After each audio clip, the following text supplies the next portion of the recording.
Welcome to Lecture 6, Strategic Management. What is effective strategy?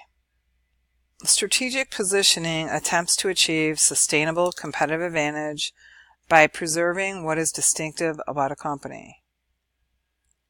Strategic positioning is based on the principles that strategy is the creation of a unique and valuable position, requires trade-offs in competing, and involves creating a fit among activities so they interact and reinforce each other. Strategic management works best for large firms but can also be effective for small firms. 3 reasons an organization should adopt strategic management and strategic planning. They can provide direction and momentum, encourage new ideas, develop a sustainable competitive advantage. Sustainable competitive advantage occurs when an organization is able to get and stay ahead in 4 areas. 1, being responsive to customers. 2, innovating. 3, quality. And 4, effectiveness. The strategic management process has 5 steps plus a feedback loop. Step 1 is to establish the mission, vision, and values. The mission statement expresses the purpose or reason for being. Step 2 is to do a current reality assessment to look at where the organization stands and see what is working and what could be different so as to maximize efficiency and effectiveness in achieving the mission. Among the tools for assessing current reality is SWOT analysis, forecasting, benchmarking, and Porter's model for industry analysis. Step 3 is strategy formulation, to translate the broad mission and vision statements into a grand strategy that explains how the organization's mission is to be accomplished. Strategy formulation is the translation of the grand strategy into more specific strategic plans, choosing among different strategies and altering them to best fit the company's needs. Step 4 is strategy implementation, putting it into effect.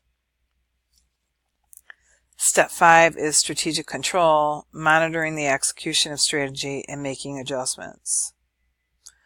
Corrective action constitutes a feedback loop in which a problem requires that managers return to an earlier step to rethink policies, budgets, or personnel.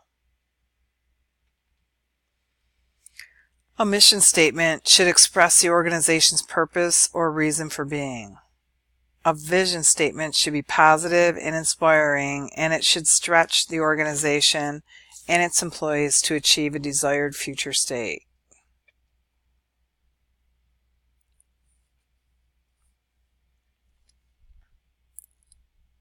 Formulating a grand strategy, there are 3 common grand strategies that are followed. 1, a growth strategy, which involves expansion. 2, a stability strategy, which involves little or no significant change. And 3, a defensive strategy, which involves reduction in the organization's efforts. Porter's 4 competitive strategies are as follows. The cost leadership strategy is to keep the costs and hence the prices of a product or service below those of competitors and to target a wide market.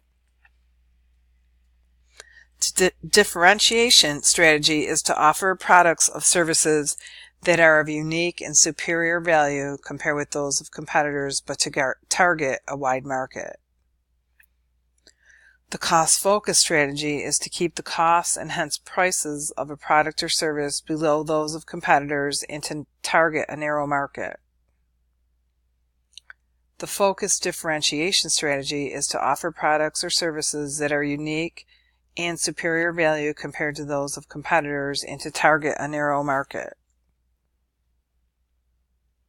One kind of diversification strategy is vertical integration, in which a firm expands its businesses that provide the supplies it needs to make products or that distribute and sell its products. The BCG matrix is a means of evaluating strategic business units on the basis of their business growth rates and their share of the market. In general, organizations do better in fast-growing markets in which they have a high market share, rather than slow-growing markets in which they have low market share. The last two steps of the strategic management process are implementation and strategic control. Strategy implementation is putting strategic plans into effect, dealing with roadblocks within the organization structure and culture, and seeing if the right people and control systems are available to execute the plan. Strategic control consists of monitoring the execution of strategy and taking corrective action. If necessary, to keep a strategic plan on track, you should engage people, keeping your planning simple, stay focused, and keep moving. Finally, you should implement the strategy and maintain control.